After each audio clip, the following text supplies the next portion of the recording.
Good evening everybody. तो 5 minute में हम लोग ये सेशन शुरू करेंगे। बस हम लोग वेट कर रहे हैं कुछ और लोगों के ज्वाइन होने का, and then in 5 minutes will start.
Hi, so या I just got the message and हम 3 मिनट में ये मीटिंग शुरू करेंगे बिकॉज 5:15 का टाइम था।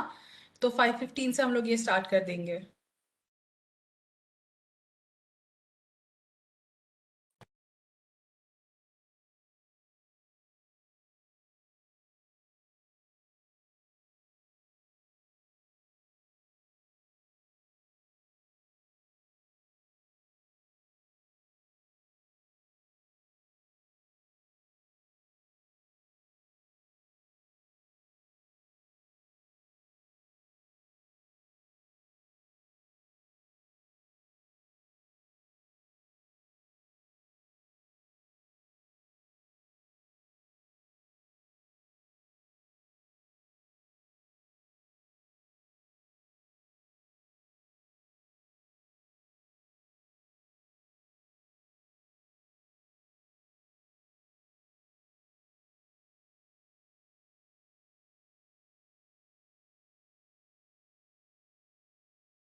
Hello, good evening everybody. Thanks for joining. मेरी स्क्रीन विजिबल है सबको?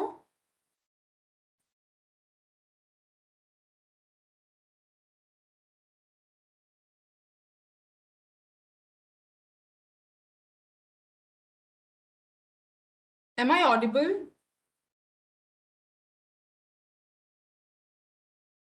Yes, ma'am. हेलो।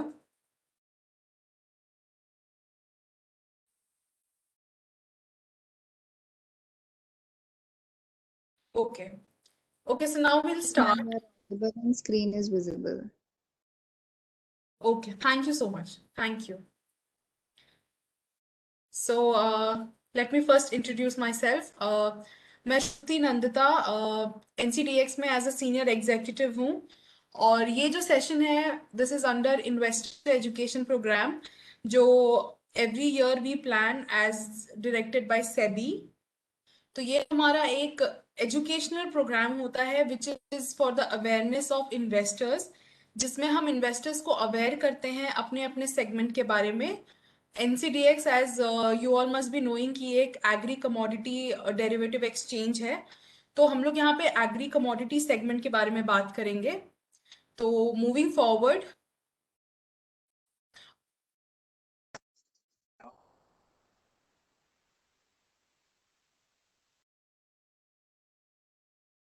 तो अब हम एक ओवरव्यू लेते हैं हमारे कमोडिटी डेरिवेटिव इकोसिस्टम का। अगर हम बात करें हमारे कमोडिटी एक्सचेंज, आज हम जहां खड़े हैं, तो जब से ये चीजें शुरू हुई है तब से लेके अब तक क्या क्या चेंजेस आया है हमारे सेगमेंट में, कैसे एक्सचेंजेस ने इस्टेब्लिश होना शुरू किया है।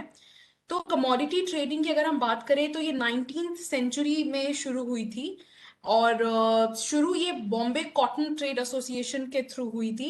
उसे एस्टैब्लिश किया गया था, और कॉटन से पहली कमोडिटी ट्रेडिंग जो है हमारे 19th सेंचुरी में वो शुरू हुआ था।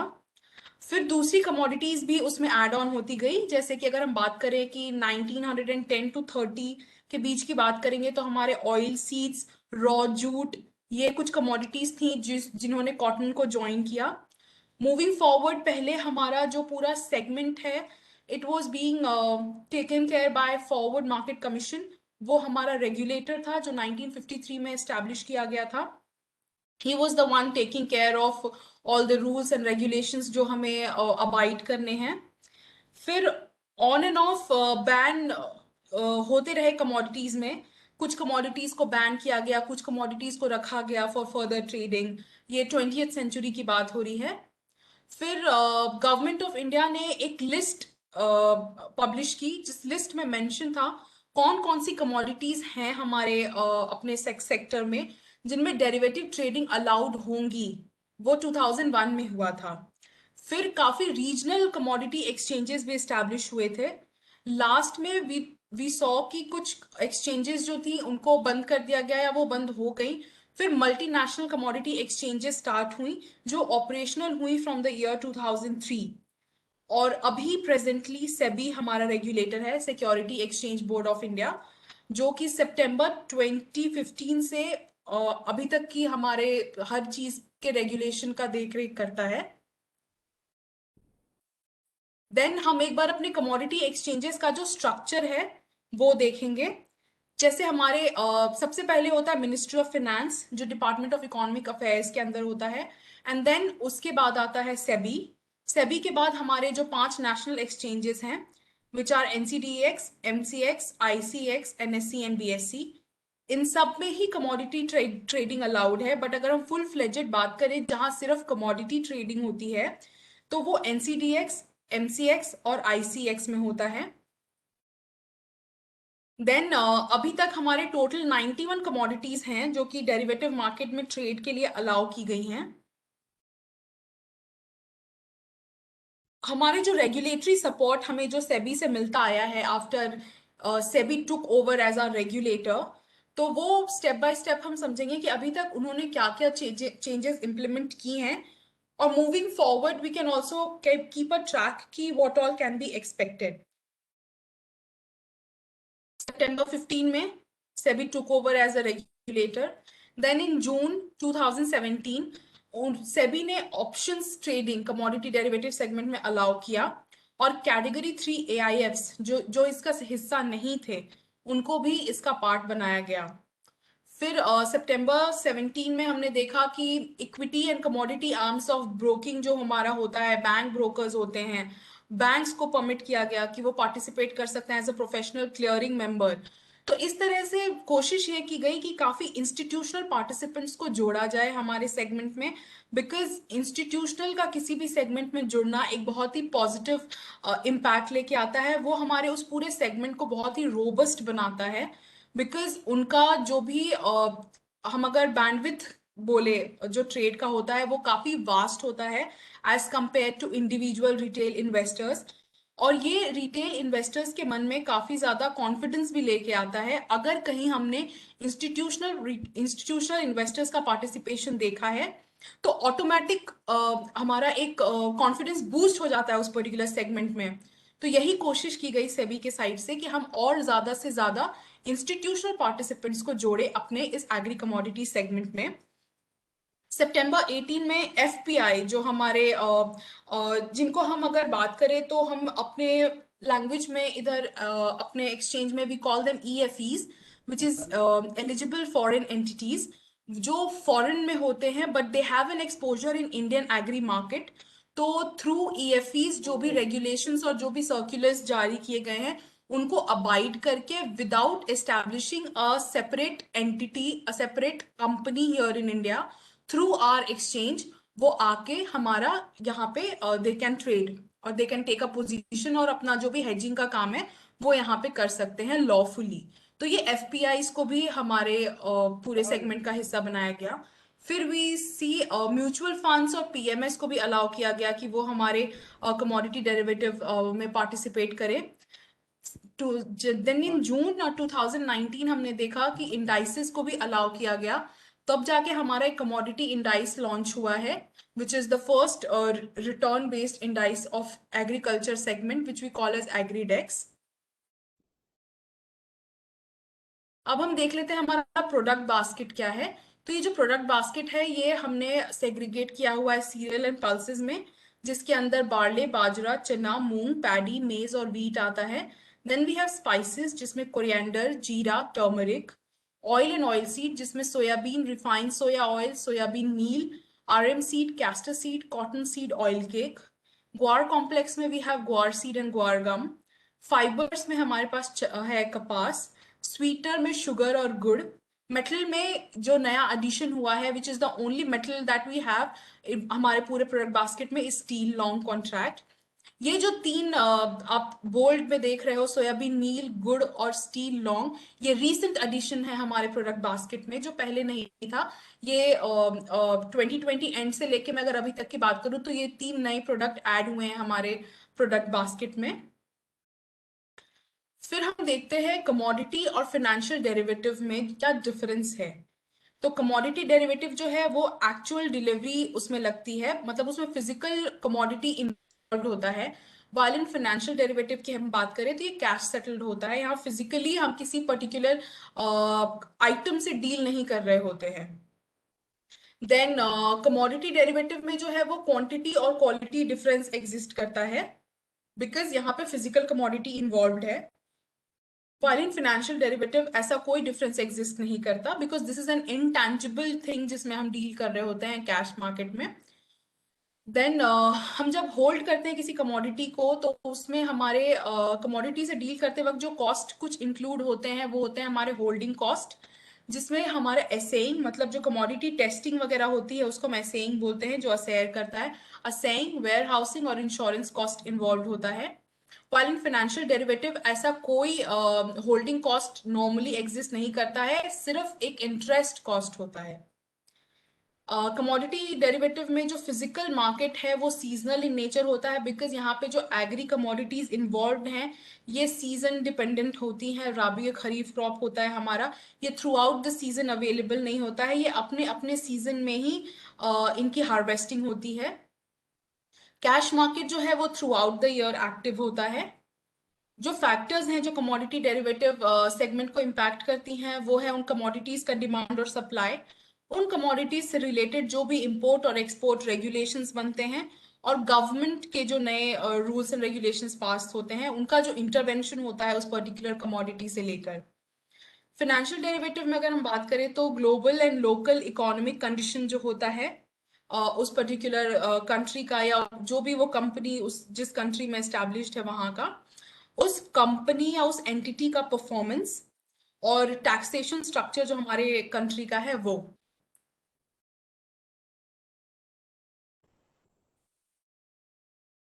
It's just a simple question.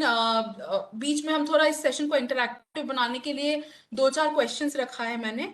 तो अगर मैं बोलूं कि how many till date commodities जो हैं परमिट की गई हैं ट्रेडिंग के लिए, मैंने अभी कुछ दो तीन स्लाइड पहले ही डील किया हुआ था।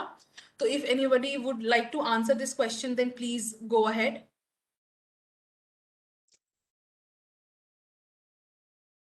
आई वुड रिक्वेस्ट यू ऑल कि प्लीज थोड़ा कॉन्सेंट्रेट होकर सुने, because I think it will be a value add. तो अगर आपको पता है कि अभी तक कितनी कमोडिटीज हैं जो ट्रेडिंग के लिए परमिट की गई हैं हमारे इधर, वो कितनी कमोडिटीज हैं, अगर किसी को पता हो तो प्लीज आंसर करें।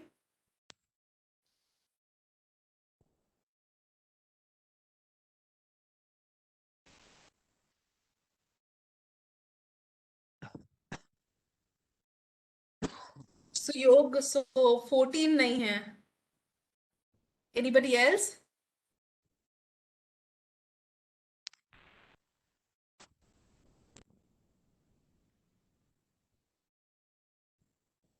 At least take a guess, it's just numbers. What do you think? मैंने अभी कुछ दो तीन स्लाइड पहले ही बोला था। 23 भी नहीं है। मैम 44।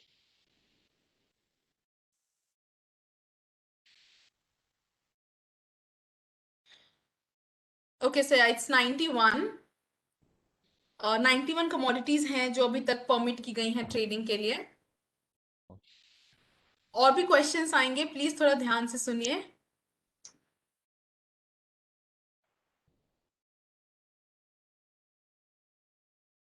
अब हम देखते हैं, जब हम एग्रीकल्चरल कमोडिटीज से डील करते हैं तो उसके साथ एसोसिएटेड रिस्क जो हमारे मार्केट में है वो क्या क्या है। तो रिस्क अगर हम एग्रीकल्चरल सेक्टर की बात करें तो प्रोडक्शन रिस्क जो काफी ज्यादा है। प्रोडक्शन का एक एस्टिमेट निकाला जाता है हमेशा सीजन से पहले, and then after the harvesting season we kind of compare कि जो भी एस्टिमेट किया गया था क्या उसने उस पर्टिकुलर नंबर को मीट किया है। बहुत बारी ओवर प्रोडक्शन होता है, बहुत बार अंडर प्रोडक्शन होता है। तो ये एक रिस्क है, ऐसा नहीं है कि हमने जो एस्टिमेट किया है बिल्कुल उतना ही होने वाला है, बिकॉज जो भी क्रॉप हम ईल्ड करते हैं उसमें काफी सारे प्रोडक्शन में जो प्रॉब्लम आती है that is because of weather condition. हो सकता है किसी साल बारिश अच्छी हुई तो हमारी फसल अच्छी होगी, काफी बार ऐसा होता है बारिश कम हुई, तो जो भी हमने एस्टिमेट लगाया होता है वो हमें पता होता है कि क्रॉप उससे कम ही आने वाला है, तो एक प्रोडक्शन रिस्क अराइज होता है वहां पे। डिजीज, हमने काफी बार देखा है कि जो भी हमारे पास कमोडिटीज होती है, एग्री कमोडिटीज, उसमें कभी कई बार ऐसे किसी सीजन में कुछ डिजीज फैल जाता है या पेस्ट इन्फेक्ट हो जाता है, तो हम वो प्रोडक्शन रिस्क अराइज करता है ये सब। मार्केट रिस्क होता है कमोडिटी प्राइसेस से रिलेटेड। हार्वेस्टिंग के बाद जब आप मार्केट में वो कमोडिटी को लेके जाते हो, आपको नहीं पता होता है कि उसकी जो प्राइस एस्टिमेट की हुई है या उसकी प्राइस जो डिसाइडेड है वो जिस दिन आप लेके मंडी में जाओगे क्या आपको वही प्राइस मिलेगा। तो ये एक मार्केट रिस्क भी क्रिएट होती है यहाँ पे। फाइनेंशियल रिस्क होती है कि जो भी आपके बिल्स ड्यू हैं उस वक्त पे करने के लिए आपके पास पैसे हैं या नहीं। फार्मिंग चल रही है, आधे प्रोसेस में फार्मर्स, हमें पता है हमारे there are farmers who are small farmers जिनके पास काफी फाइनेंशियल क्रंच होता है, जो हो सकता है mid way through the farming bankrupt हो जाते हैं या उनके पास कैश खत्म हो जाता है। फार्मिंग आगे कंटिन्यू करने के लिए, आगे पानी के लिए या पेस्टिसाइड्स के लिए, बाकी चीजों के लिए उनके पास पैसे नहीं होते हैं, तो ये एक फाइनेंशियल रिस्क भी एसोसिएटेड है एग्रीकल्चरल सेक्टर से। लीगल और इन्वायरमेंटल रिस्क तो है ही, गवर्नमेंट का इतना सारा इंटरवेंशन होता है हमारे एग्री सेगमेंट को पूरा पूरा रेगुलेट गवर्नमेंट करती है, तो उसके इंटरवेंशंस होते हैं। इन्वायरमेंटल में हमें पता है कि कुछ भी अगर किसी एक बिजनेस ने दूसरे बिजनेस या किसी दूसरे इंडिविजुअल पे कोई लॉ सूट इनिशिएट कर दिया, या कुछ गवर्नमेंट रेगुलेशन में बदलाव आ गया, तो ये एक रिस्क बना के देता है। और जैसा हमें पता है कि हमारा जो एग्रीकल्चर सेक्टर है इंडिया में, वो ज्यादातर करके मैनुअल है, मतलब ह्यूमन लेबर इन्वॉल्व है वहां पे। अभी हम लोग टेक्नोलॉजिकली उतने एडवांस नहीं हुए हैं कि हमारा जो सेक्टर है वो हम लोग मशीनरी से या थ्रू किसी इंडस्ट्रियल तरीके से उसको हैंडल करें। तो वहां पे जब ह्यूमन रिसोर्स रिस्क हो जाता है, बिकॉज वो 50% वहां पे मैनुअल लेबर इन्वॉल्व है, तो क्या उस पर्टिकुलर टाइम पे वहां इतने लोग अवेलेबल हैं वो काम करने के लिए या नहीं, वो शॉर्ट होता है कभी ना कभी, तो ये ह्यूमन रिसोर्स रिस्क अराइज होती है। अगर हम एक्सचेंज ट्रेडेड कमोडिटी डेरिवेटिव की बात करें, तो ये तीन चीजें हैं जो एक कमोडिटी एक्सचेंज में ट्रेड हो सकती है किसी कमोडिटी रिलेटेड। वो है उसके फ्यूचर्स, उसके ऑप्शंस और indices. Exchange traded commodity futures contract क्या होता है? ये जैसे हमारा एनसीडीएक्स है, तो ये एक रेगुलेटेड प्लेटफॉर्म है।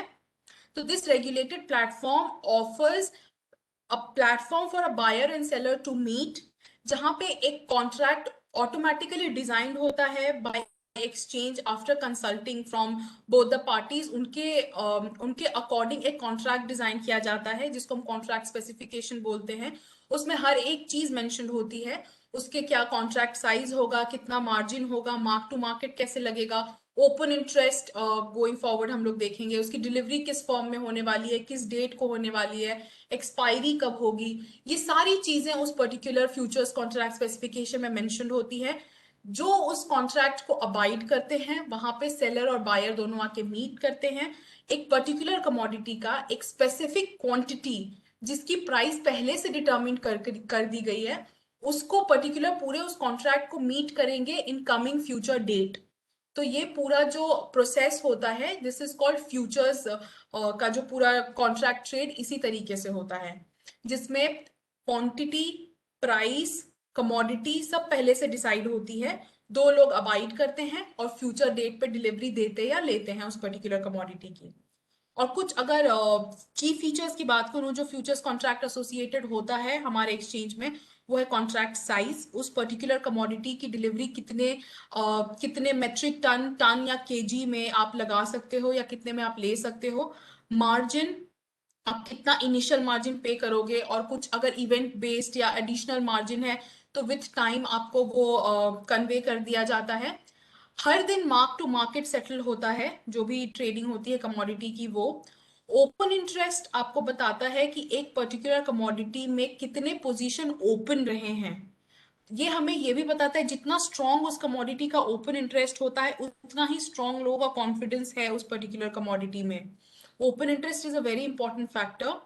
बेसिस हमें बताता है फ्यूचर्स प्राइस और जो कैश प्राइस मतलब स्पॉट प्राइस जो होता है कमोडिटी का, उसके बीच का डिफरेंस। डिलीवरी हमें पता है कि डिलीवरी किस फॉर्म में होने वाली है, फिजिकल डिलीवरी क्या इन्वॉल्व है या वो कैश सेटल्ड होगी कमोडिटी। और एक्सपायरी हमारे हर मंथ के 20th को ऑलमोस्ट ऑल कमोडिटीज की एक्सपायरी होती है। अब एक्सचेंज ट्रेडेड कमोडिटी डेरिवेटिव क्या है? This is a question again. Future, option in goods या इंडाइसेस या all of the above? Anybody who would like to answer this?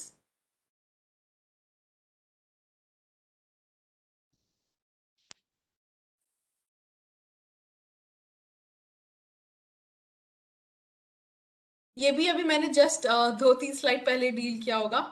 Exchange traded commodity derivative में कौन कौन से इंस्ट्रूमेंट्स हैं?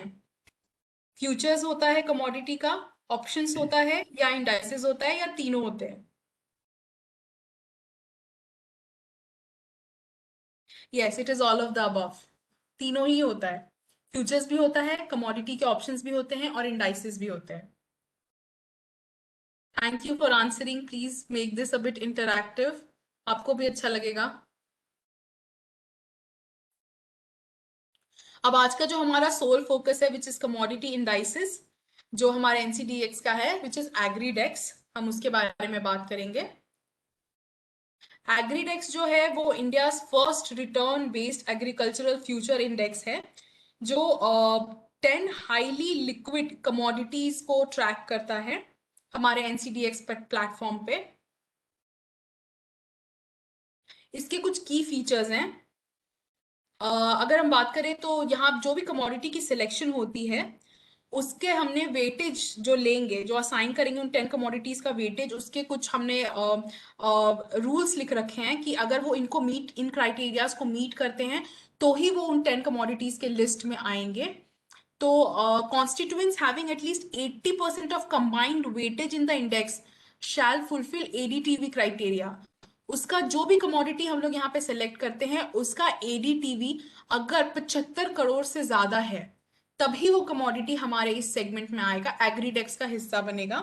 और ये एज पर सेबी गाइडलाइन है, सेबी का गाइडलाइन था, उसी अकॉर्डिंग से हम कमोडिटीज को पिक करते हैं एग्रीडेक्स के लिए। 50-50 weightage are assigned based on national production। Last 5 financial year का हम लोग वेट लेते हैं, हमारा एवरेज करते हैं उस नेशनल प्रोडक्शन का, और ट्रेडेड वैल्यू जो हमारा लास्ट कैलेंडर ईयर का होगा एक्सचेंज का, तो उस अकॉर्डिंग से हम लोग 50-50 वेट देते हैं। 50% वेटेज होता है नेशनल प्रोडक्शन का जो हमारा average of last financial year होता है, और ट्रेडेड वैल्यू जो हमारे लास्ट कैलेंडर ईयर का था। फ्लोर और कैप हमेशा मेंशन होता है हर कमोडिटी का, ताकि किसी को भी हम ज्यादा एक्सपोजर ना दे दें। जो 10 कमोडिटी हमने ली है उसकी ट्रेडेड वैल्यू और प्रोडक्शन के हिसाब से उसको जितना हम बोलते हैं जितना मैक्सिमम मिलना चाहिए शेयर उतना मिलता है, तो इसीलिए हम लोग फ्लोर और कैप दे के रखते हैं कि इतना मैक्सिमम एक कमोडिटी का एक्सपोजर होगा और मिनिमम इतना होना चाहिए।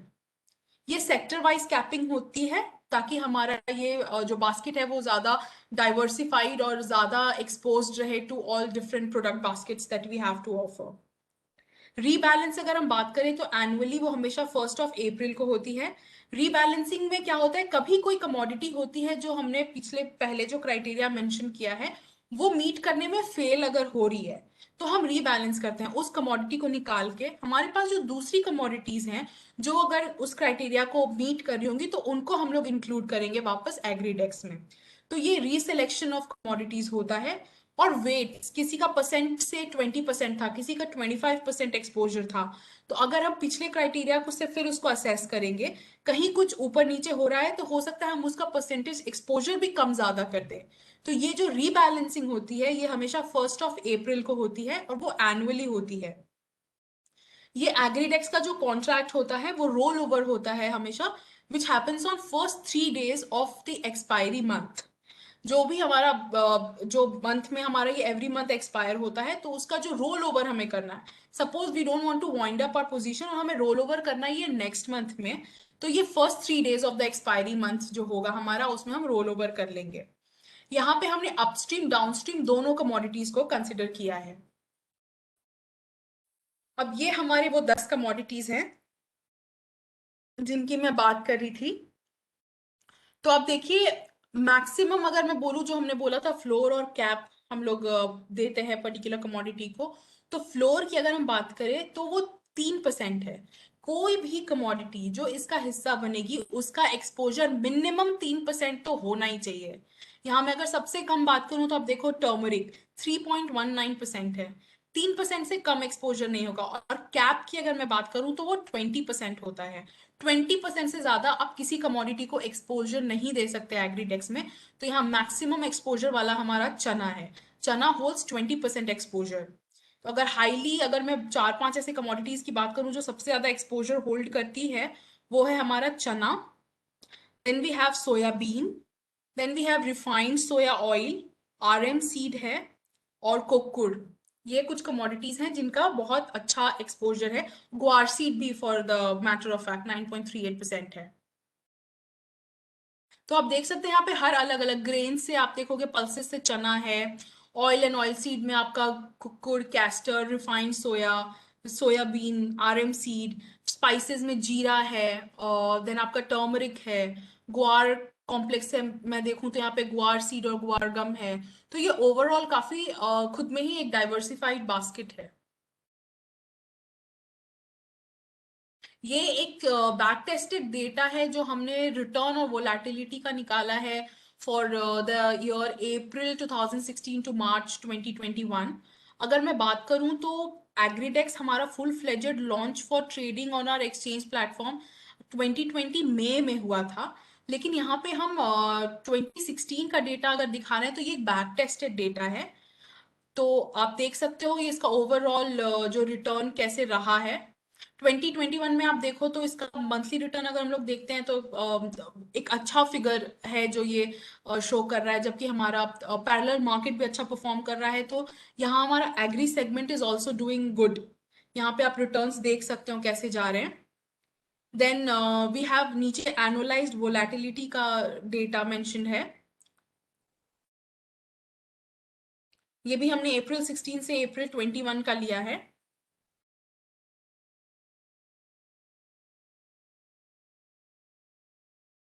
अब again one question, what is Agridex? Agridex क्या है? कमोडिटी इंडाइस है, इंस्ट्रूमेंट इन एग्री डेरिवेटिव है, a set of 10 highly traded commodities on NCDEX platform है, या ऑल ऑफ द थ्री है?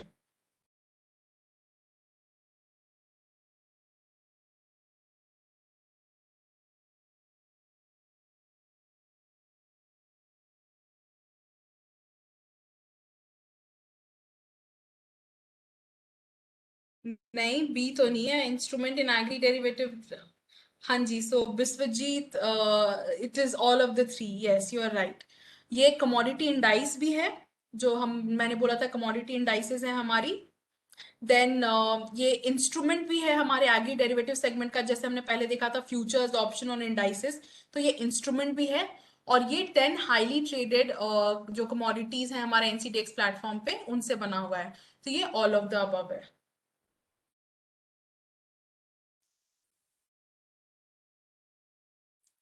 यहाँ हम कोरिलेशन देख रहे हैं एग्रीडेक्स का, उसके अपने जो कॉन्स्टिट्यूएंट्स हैं, जो भी 10 कमोडिटीज हैं, उनके साथ इसका कोरिलेशन कैसा रह रहा है। तो ओवरऑल अगर हम कोरिलेशन का डेटा देखें, जो हमारा लेफ्ट हैंड साइड से सेकंड कॉलम है एग्रीडेक्स का, बाकी सारे के साथ, कैस्टर के साथ 0.21, चना 0.53, कुकुर 0.59, धनिया 0.44, ग्वारगम 0.23, ग्वार सीड 0.31, जीरा 0.29, RM seed 0.88, soybean 0.82, refined soya oil 0.58। तो ये एक परसेंटेज एक्सपोजर पे भी डिपेंड करता है कि आपने उस बास्केट जो हमने एग्रीडेक्स का बनाया है उसमें किस कमोडिटी का एक्सपोजर हमने कैसा लिया है, और उसका परफॉर्मेंस एग्रीडेक्स के पूरे परफॉर्मेंस को कैसे इंपैक्ट करता है। तो जितना ज्यादा कोरिलेशन उतना ज्यादा इंपैक्ट। अगर आप यहाँ से सबको ना ट्रैक करके 4-5 ही कुछ मेजर अच्छे कोरिलेटेड कमोडिटीज को ट्रैक करते हो, तो आपको एक ओवरऑल अच्छा आइडिया मिल जाएगा एग्रीडेक्स के मूवमेंट का। जैसे RM seed, soybean, refined soya oil और चना कुकुड़, अगर हम इतने कमोडिटीज को भी सही तरीके से ट्रैक करते हैं तो हमें एक ओवरऑल आइडिया लग जाएगा कि इन कमिंग डेज एग्रीडेक्स की मूवमेंट कैसी होने वाली है, अगर हमें थोड़ा आइडिया इनके फ्यूचर मूवमेंट का भी है तो। अब हम इंडेक्स के नियर मंथ फ्यूचर्स जो हमारे इन कमोडिटीज के होते हैं और इंडेक्स का जो मूवमेंट है, इसको हमने एक चार्ट के थ्रू दिखाने की कोशिश की है। तो हम देख रहे हैं कि 26 में जब से ये इंडेक्स लॉन्च हुआ है 1000 पे, और अभी हम 26 अप्रैल का लास्ट डेटा हमने यहाँ पे लिया हुआ था, तो इनकी मूवमेंट अगर आप देखोगे तो काफी इन टैंडम रही है। इनके मूवमेंट में हमें ज्यादा डिफरेंस नहीं दिख रहा है। जैसे इन कमोडिटीज के नियर मंथ प्राइसेस की मूवमेंट हो रही है, इंडेक्स की मूवमेंट भी ओवरऑल वैसे ही चली है।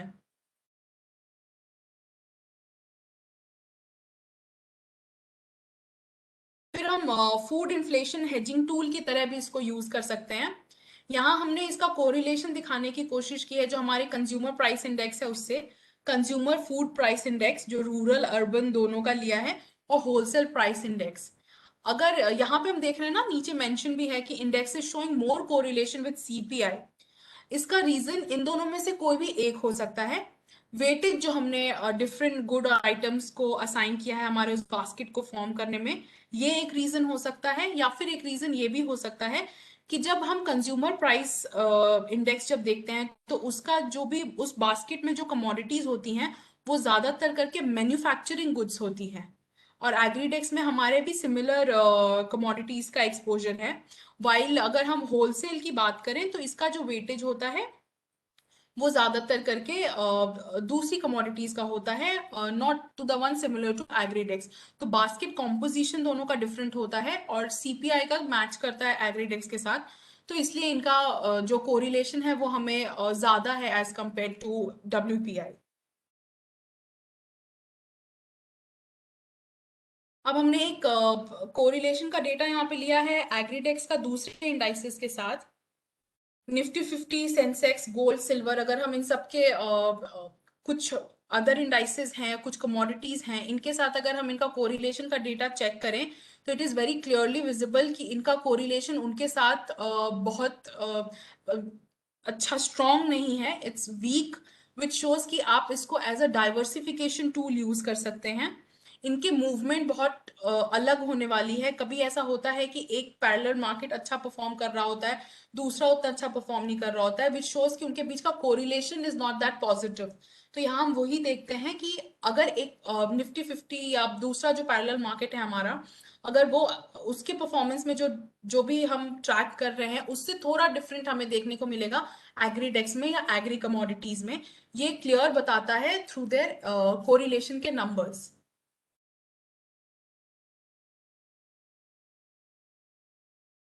बेनिफिट्स अगर मैं बात करूं एनसीडीएक्स की जो एग्रीडेक्स है उसमें इन्वेस्ट करने की, तो ये जो बेनिफिट्स होते हैं ये हमें एक ओवरऑल डायरेक्शनल इंडिकेटर है। डायरेक्शनल इंडिकेटर इसलिए क्योंकि ये हमें बताता है कि जो कमोडिटीज हैं इसके कॉन्स्टिट्यूएंट्स कमोडिटीज, उनकी मूवमेंट इन कमिंग डेज हम किधर एक्सपेक्ट कर सकते हैं। तो ये एक डायरेक्शनल इंडिकेटर की तरह काम करता है। ये एक डाइवर्सिफाइड बास्केट है। Estimation of risk and systematic risk ये हमें बताता है। इसका कोरिलेशन जो है वो दूसरे असेट क्लासेस और इंडाइसेस के साथ बहुत लो है। तो ये एक अच्छा डाइवर्सिफिकेशन टूल बन सकता है। इफेक्टिव बेंचमार्किंग देगा ये दूसरे कॉन्स्टिट्यूएंट जो कमोडिटीज हैं हमारे पास, इसका कैलकुलेशन रियल टाइम होता है। ये प्रोफेशनली जो है वो एनएससी इंडाइसेस लिमिटेड के थ्रू मेंटेन किया जाता है, जो निफ्टी 50, बैंक निफ्टी वगैरह इंडाइसेस मेंटेन करती हैं। द सेम कंपनी मेंटेन्स एग्रीडेक्स भी। इनमें फ्यूचर ट्रेडिंग के कौन कौन से अपॉर्चुनिटीज निकल के आते हैं। अगर मैं बात करूं तो एग्रीडेक्स जो है वो फुल्ली कैश सेटल्ड है। यहाँ पे कोई फिजिकल डिलीवरी इन्वॉल्व नहीं होती है। इसकी सेटलमेंट आप कैश के साथ भी कर सकते हो। इसमें कोई पर्टिकुलर किसी भी कमोडिटी की डिलीवरी देनी या लेनी नहीं पड़ती। इसमें जो टेक्निक्स या ट्रेडिंग के जो एवेन्यूज निकल के आते हैं उसमें आप शॉर्ट टर्म हेजिंग कर सकते हो, शॉर्ट टर्म स्कैल्पिंग हो सकता है, ओवरऑल डायरेक्शनल इंडिकेटर है तो आप ओवरऑल डायरेक्शनल कॉल ले सकते हो, इंडेक्स आर्बिट्राज हो सकता है, यहाँ पे कैलेंडर स्प्रेड में ट्रेड कर सकते हो, परफॉर्मेंस एनालिसिस हो सकता है और एस्टिमेशन ऑफ सिस्टमैटिक रिस्क भी हो सकता है।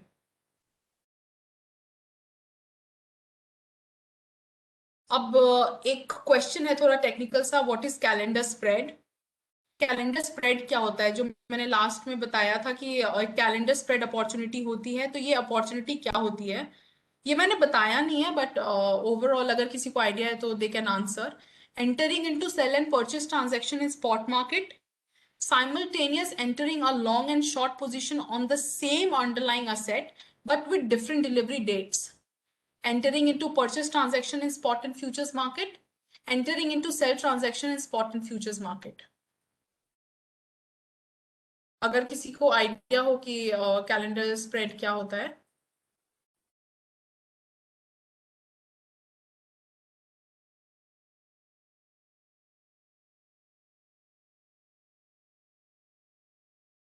Yes, so it's B. Simultaneous entering a long and short position on the same underlying. Yes, yes. Most of you are right. Yes. So it's like you are trying to pocket the difference that the prices are showing.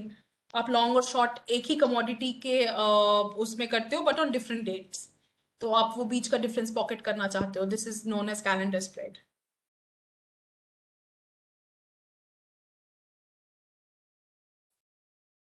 अब ये contract specification है, जैसे मैं आपको बता रही थी कि हर कमोडिटी का कॉन्ट्रैक्ट स्पेसिफिकेशन होता है, ये इसी तरीके का होता है। वैसे ही ये हमारे एग्रीडेक्स का कॉन्ट्रैक्ट स्पेसिफिकेशन है। इसमें हर एक डिटेल मेंशन होता है जो एक पर्टिकुलर इन्वेस्टर को जानना जरूरी होता है before they try to come and deal with that particular commodity.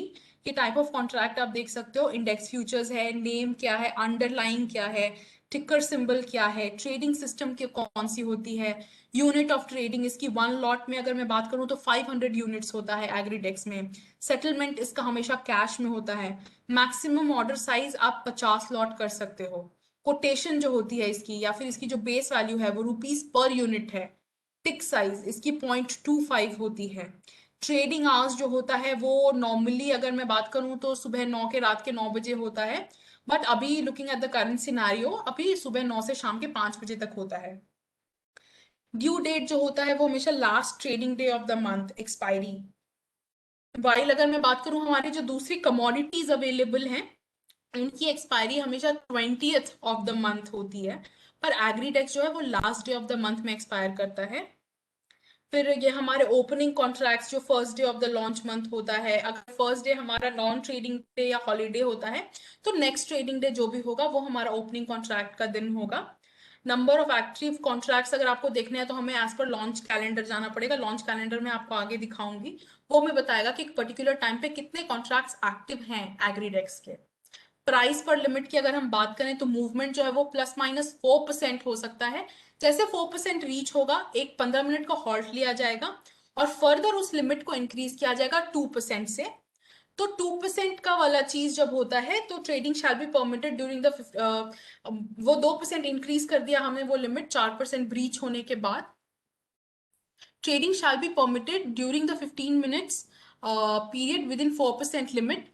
ये जो हमारा डेली प्राइस लिमिट है वो इनहांस कर दिया जाता है। तो ओवरऑल अगर हम देखें 4% ब्रीच होने के बाद अगर 15 मिनट के बाद हम 2% और लिमिट बढ़ाते हैं तो ओवरऑल 6% हो जाता है हमारा ये मूवमेंट अप और डाउन। पोजिशनल लिमिट होता है वो क्लाइंट और मेंबर लेवल के लिए अलग अलग होता है। स्पेशल मार्जिन अगर कुछ है तो वो आपको इंटीमेट कर दिया जाएगा, जो कि आपका यूनिडायरेक्शनल प्राइस मूवमेंट या इंक्रीज वोलेटिलिटी या और कोई रेगुलेटर की तरफ से कुछ नॉर्म आ गया या एक्सचेंज की तरफ से कुछ ऐसा हो गया, तो ये जो भी रिमूवल या इम्प्लीकेशन जो होएगा अगर स्पेशल मार्जिन का तो वो आपको इंटीमेट कर दिया जाएगा moving forward.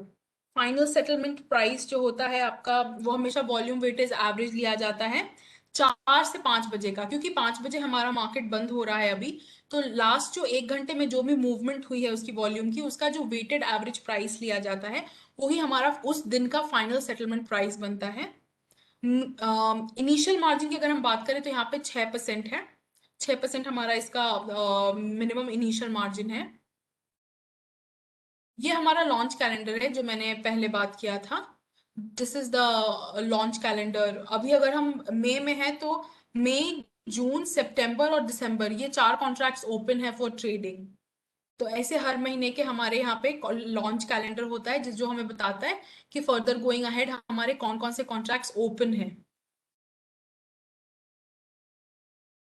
Investor guidelines. Being an investor, if you plan to invest into the market, be it commodities or equities, कुछ do's and don'ts होते हैं जो हमें ध्यान में रखने चाहिए बिफोर हम लोग आए यहाँ पे ट्रेड करने के लिए। तो डूज की अगर हम बात करें तो सेबी या एक्सचेंज का जो भी सर्कुलर होता है वो हमारे एक्सचेंज वेबसाइट पे अवेलेबल होता है। प्लीज रीड इट, उसके थ्रू ही आप चीजें समझें और फिर अपने नेक्स्ट स्टेप को प्लान करें। हमेशा एक एक्सचेंज रजिस्टर्ड मेंबर के थ्रू ही ट्रेड करें। केवाईसी मैंडेट अपने फिल करें। Insist on rights and obligations and risk disclosure settlement statement जो भी आपका होता है मेंबर के थ्रू आप एक अपना रिस्क डिस्क्लोज हमेशा करें कि आप कितने तक रिस्क लेने के लिए रेडी हैं। जब तक वो बताएं नहीं तब तक आपके मेंबर को भी उतना क्लियर आइडिया नहीं होगा कि to which extent you guys can kind of take your position. Bill और contract note on every settlement आपके पास होना चाहिए और अगर नहीं है तो please insist on having it and have it with you. Ensure that contract note contains all relevant information जैसे कि आपके मेंबर का registration number, order detail, trade number, trade rate, quantity कितना था, आर्बिट्रेशन क्लॉज कोई है तो आपका जो कॉन्ट्रैक्ट नोट होता है ये सारे रिलेवेंट इन्फॉर्मेशन उसमें मेंशन होनी चाहिए। क्रॉस चेक करना है अगर आपको, तो आप अपने ट्रेड जेन्युइननेस को थ्रू ट्रेड वेरिफिकेशन फैसिलिटी जो हमारे एक्सचेंज वेबसाइट पे अवेलेबल है, तो आप वहां से क्रॉस चेक कर सकते हैं। जो भी रिक्वायर्ड मार्जिन या M2M ऑब्लिगेशन होता है विथ टाइम, वो आपको पे करना चाहिए। और अगर इन केस आप पे नहीं करते हो तो नॉन पेमेंट के वजह से आपको कौन से कॉन्सिक्वेंसेस को फेस करना पड़ेगा, ये आपको पता होना चाहिए। Be aware of risk associated with डब्बा ट्रेडिंग। डब्बा ट्रेडिंग एक अनरेगुलेटेड प्लेटफॉर्म है, तो आपको पता होना चाहिए कि अगर आप वहां पे ट्रेड करते हो तो वहां से कौन कौन से रिस्क हैं जो साथ आएंगे for you to trade in डब्बा।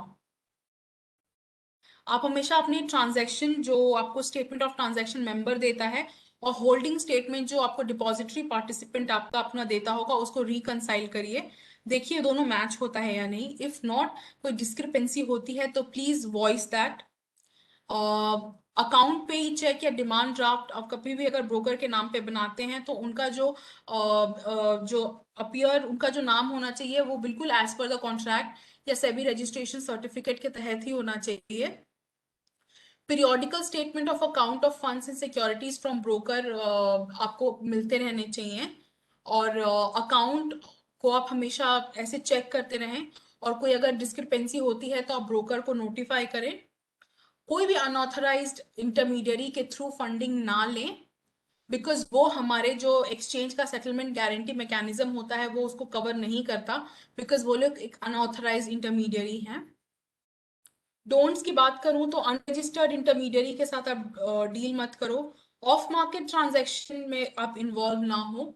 जो भी अल्योरिंग एडवर्टीजमेंट्स होती हैं या हॉट टिप्स होता है जो आपको बोलता है एक बार में आपके पैसे डबल कर देगा या 5 टाइम्स कर देगा, कुछ भी ऐसी जो एडवर्टीजमेंट से आप कम अक्रॉस होते हो, तो please don't get carried away by that, because that never happens, it's just a trap.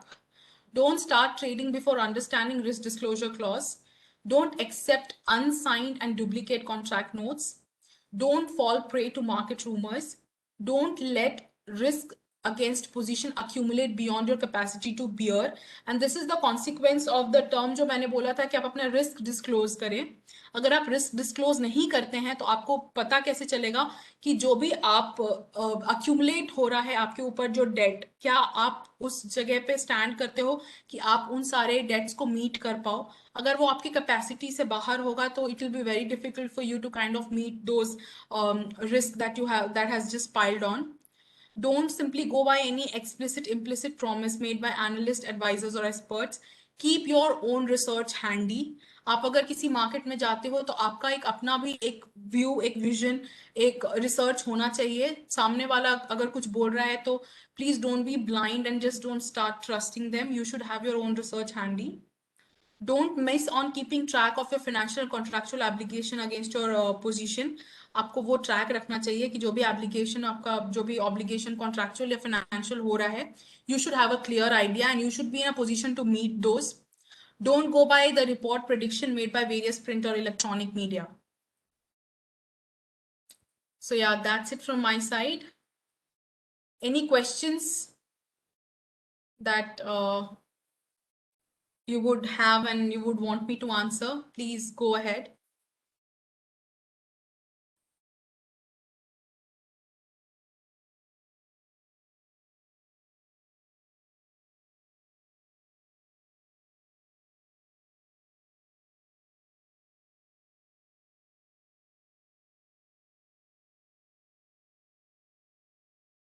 Anything, any kind of question, I'm waiting for you guys to kind of come across that I may answer.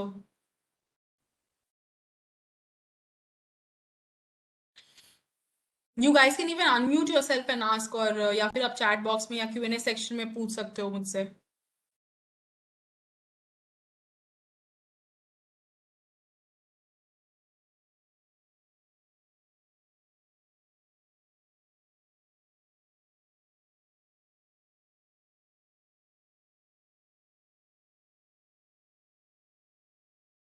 I think I was clear enough. So thank you everyone to taking out time. Thank you for being a part of it.